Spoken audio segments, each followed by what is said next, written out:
You've heard of Ridley and Latimer, haven't you, who were burned at stake in England? Dr. Latimer was preaching one day and King Henry VIII was in his audience. And you know the kind of life he lived.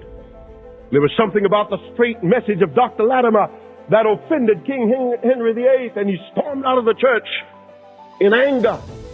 Then he sent a message to Latimer and he said, I'm coming to your church next week.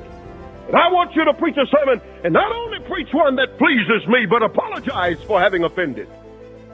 The next week, the whole town practically was gathered at Latimer's church. And the king came in with his entourage and sat in the front row. Dr. Latimer stood up to preach, and he began by calling his own name first. And he said, Latimer, dost thou know before whom thou art to speak this day? To the high and mighty monarch, the king's most excellent majesty, who can take away life if thou offendest. Therefore, take heed that thou speakest not a word that may displease. What, Latimer? Consider well. Dost thou know from whence thou comest?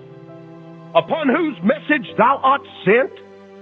Even by the great and mighty God, who is all present, and who beholdeth all thy ways, and who is able to cast thy soul into hell. Therefore take care that thou deliverest thy message faithfully. And having so said, Dr. Latimer preached the same sermon he had preached the week before.